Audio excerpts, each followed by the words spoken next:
síndrome frontal o dorsolateral o síndrome pseudodepresivo, síndrome disejecutivo. La aparición de este síndrome se debe a una alteración en el área prefrontal dorsolateral o en sus conexiones con el resto del encéfalo. Las principales causas de este síndrome van a ser los accidentes cerebrovasculares, los ACVs, los traumatismos cráneoencefálicos, los tumores cerebrales, las enfermedades neurodegenerativas o demencias. Entonces, la sintomatología del síndrome van a ser alteraciones de conductas dirigidas a objetos. Entonces, vamos a ver que la persona no va a poder planificar porque generalmente este síndrome va a atacar lo que es la función ejecutiva. Entonces va a haber una alteración en la planificación, la secuenciación, la selección de estrategias y la implementación de estas. Inexflexibilidad cognitiva, esas van a ser las perseveraciones. Automonitoreo, fallas para detectar los errores propios, o sea, la persona va a desconocer de su enfermedad. Problemas en el lenguaje, va a haber una baja fluidez verbal, parafasias semánticas y problemas de comprensión. Esto generalmente va a causar un cuadro de una persona lenta para hablar. Problemas de memoria. Esta persona va a tener pobres recuerdos, va a tener un problema de memoria en el cual no va a poder recordar algo que antes hacía o que necesita recordar. También va a haber trastornos en la memoria de trabajo. Generalmente esto se va a dar a una persona cuando se le plantea un problema y ésta no lo puede realizar, pero antes sí lo realizaba. Problemas atencionales. Vamos a ver que las personas van a tener problemas para alternar actividades, van a ser lentas, van a ser actividades lentas. Desastreo voluntario para iniciar o cambiar de tarea y para planificar o ejecutar. Esto generalmente se da por daño a la función ejecutiva que está al lado en el lóbulo prefrontal. Y problemas perceptuales. Vamos a ver que va a tener control, va a tener fallas en el control ocular y en la interpretación de escenas. Entonces, resumiendo que este síndrome va a tener tres características. Las personas van a ser apáticas, van a ser lentas, van a ser inatentas y también van a estar muy dependientes del entorno. Y van a tener sobre todo la dificultad de toma de atención. Bien, ahora vamos a hablar sobre la corteza prefrontal orbital o corteza orbitofrontal. Esta corteza va a regular las emociones, las conductas afectivas y sociales que tiene una persona y también va a participar en la toma de decisiones basadas en estados afectivos. También esta corteza va a participar marcando el valor o la relevancia de la conducta de cada una de las respuestas disponibles para la situación que es dada. Está involucrada también en el procesamiento de la información relacionada con la recompensa. El funcionamiento adecuado de esta zona permite marcar la experiencia y conducta, tanto sean negativas como positivas, con marcadores somáticos, relacionado a un estado fisiológico afectivo con una situación o conducta social específica. Bien, en los pacientes con lesiones prefrontales orbitales muestran un síndrome que es caracterizado por la desinhibición de las pulsiones y liberación de la conducta de mecanismos reguladores que son normales. Son pacientes que exhiben expresiones desinhibidas a la punción. Tienen respuestas impulsivas y los estímulos ambientales y estados de ánimo son elevados en estos pacientes. Estos pacientes pueden ser hiperactivos y pueden parecer tener energía ilimitada, que ellos lo dirigen con una forma desorganizada. Son proclives a la conducta imitativa y a la utilización de ellos.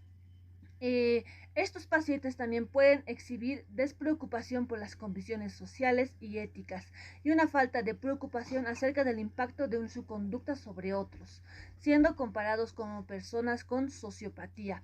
Y su característica fundamental de este síndrome es la pérdida de conducta social. Puedo mencionarles diferentes también otros tipos de conductas que tienen los pacientes, como hemos dicho, pérdida del tacto social, también tienen un lenguaje crudo, tienen la dificultad de regular su propia conducta y sus emociones, tienen una desinhibición. Tienen la habilidad emocional, insensibilidad de las necesidades que otras personas pueden tener con ellos, tienen actos antisociales, puede presentar una distractibilidad y desinterés a sucesos actuales que están pasando. Buenas noches, doctor y compañeros. Soy el estudiante Ademar Hurtado Paravicini y continuando con la exposición, yo voy a hablar sobre el síndrome prefrontal medial que se encarga de la motivación y el comportamiento voluntario. El circuito frontal medial incluye la circunvolución del cíngulo, la superficie dorsomedial de la corteza prefrontal que incluye el área motora suplementaria y la sustancia blanca subyacente a estas regiones.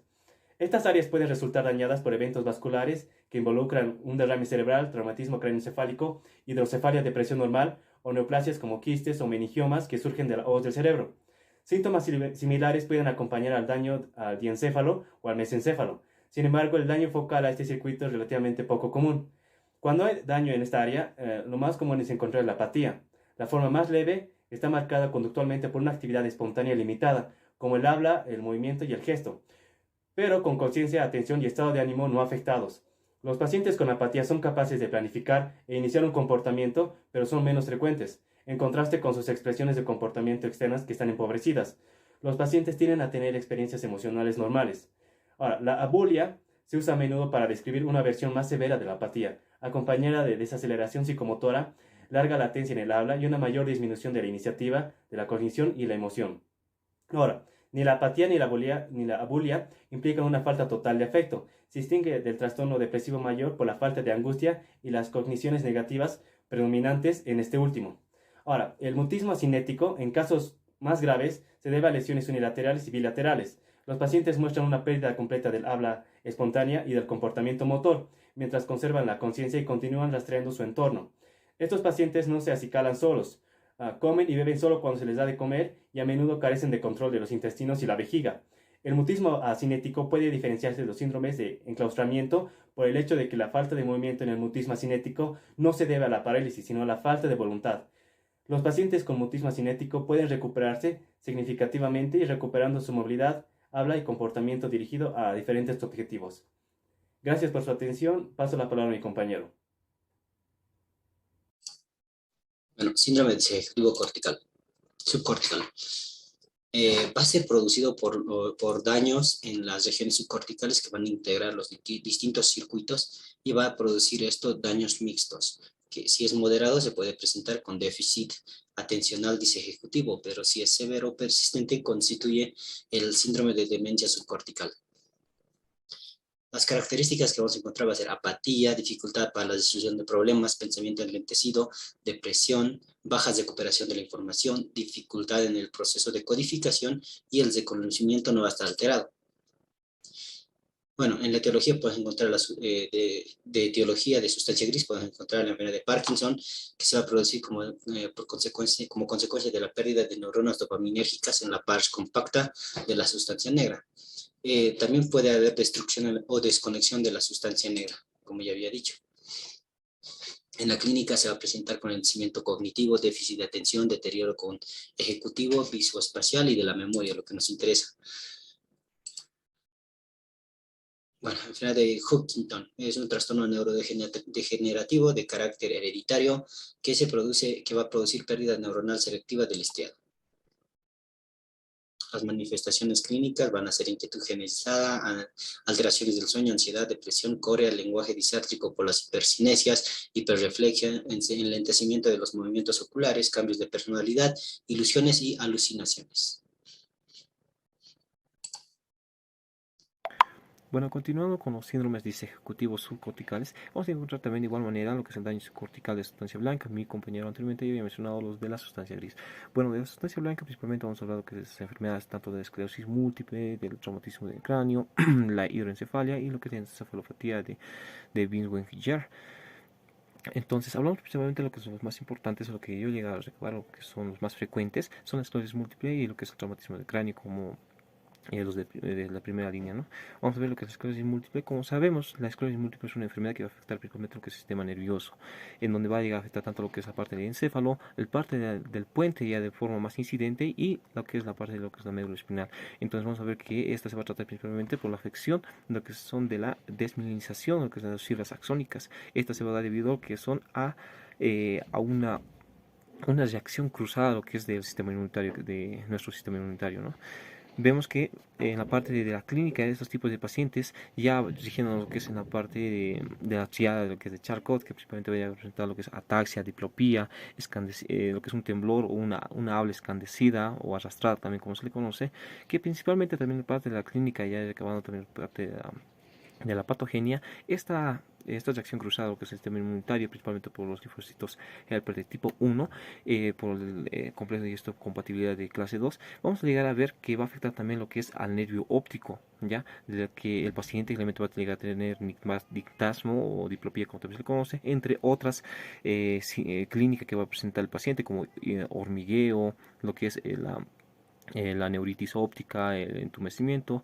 También puede llegar a presentar lo que es una parálisis. Generalmente van a llegar a presentar este tipo de pacientes lo que es una paraplegia como tal, ya, principalmente, en donde vamos a llegar a ver también que este tipo de pacientes también va a llegar a afectar o va a llegar a repercutir lo que son en mujeres embarazadas. También va a llegar a dar lo que es una incontinencia urinaria, entre otras clínicas que va a llegar a presentar, que generalmente no van a ser tan específicos como los que nos dice lo que es la tríada de Charcot para llegar a diagnosticar esta enfermedad en la parte de la clínica. Vemos que en la parte de la patogenia como tal, como he mencionado, va a llegar a tratarse lo que es principalmente la desmineralización de las fibras axónicas, por lo que va a llegar a retardar lo que es una respuesta como tal, e incluso va a llegar a inhibir lo que es una respuesta ya con parte del sistema nervioso central y también lo que es el sistema nervioso periférico, la parte de encéfalo y lo que es el cuerpo, ¿no? Entonces va a llegar a retar lo que es una respuesta que va a llegar a traducir como tal en nuestro cerebro, se va a llegar a traducir, pero ya no va a llegar a mandar lo que es una respuesta motora al resto de nuestro cuerpo, entonces ya no va a ver lo que es el movimiento, ¿no?